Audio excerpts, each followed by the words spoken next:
Welcome to the Nash House. This episode is going to be dedicated to a no-bake cheesecake recipe that I found on allrecipes.com. This recipe is pretty easy. All you need is a pre-made graham cracker crust pie crust. Some heavy whipping cream is what I decided to use, but the recipe called for Cool Whip.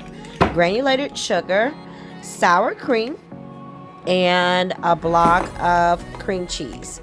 So I used some products from Aldi's, and you can use Philadelphia cream cheese, whatever your choice is. Let's get started. So we're going to go ahead and open up our block of cream cheese and put it in our mixing bowl.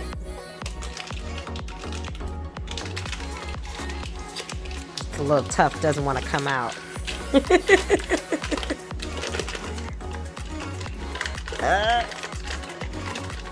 There we go. Cool. All right. Now, the recipe calls for us to use at least 8 ounces of sour cream. I've measured it out using my measuring cup. It's 8 ounces of sour cream. We're going to put that in there.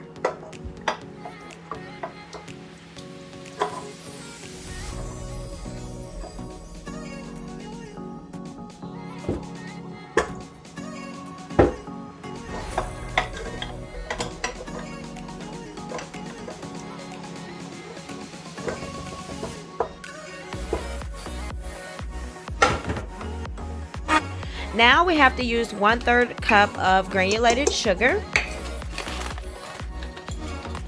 All right, now we're going to use our pure vanilla extract. The recipe calls for 1 teaspoon of vanilla extract. And it smells so good. I just love me some vanilla extract. Perfect.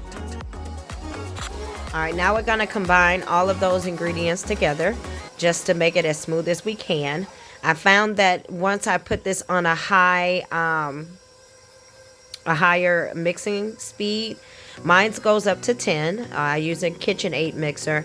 It really mixed it up, but I did start out at a 4 and build it up gradually. It just looks so good, guys. Oh my gosh. Ooh, look at that. So we're gradually speeding it up to the 10. Just to make sure that we can whip this up as smooth as we possibly can.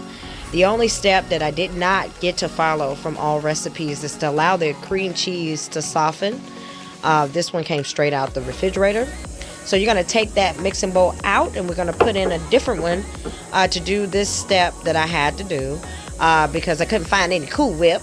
Boo. But it's around the holidays, so what do you expect? So I'm going to whip up my whipping cream. The recipe calls for 8 ounces of Cool Whip. We're going to do 8 ounces of the whipping cream, the heavy whipping cream. So we started out with this attachment, which is not going to fit. So sorry, guys. It's going to make a lot of noise because it's not the right one. But that's the beauty of cooking. When we're in the kitchen, we're cooking, we're experimenting, we're trying to figure out what recipes work, what attachments work when it comes to baking, the whole 9 yards. Don't forget, guys, to make sure that you like this video. Don't forget to share it with your friends. And always make sure that you hit that subscribe button and turn on that bell icon so you can get notified when we post new delicious recipes. Alright, so I switched out the attachment like I told you guys earlier. And it worked out way better. But in order for you to make really good whipped cream on your own, you have to have that speed up high. So I turned it up to a 10 and look at the peaks beginning to form. Oh my God, it was just amazing. So beautiful. Let's give you guys a different angle. Oh my gosh, and it's going to be beautiful. Now, like I said earlier, this step I chose to do, but I did add in some powdered sugar into the whipped cream once it was done because it was very bitter.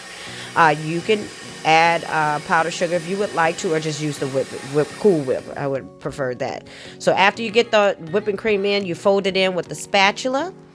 And the spatula is what I'm holding in my hand, by the way.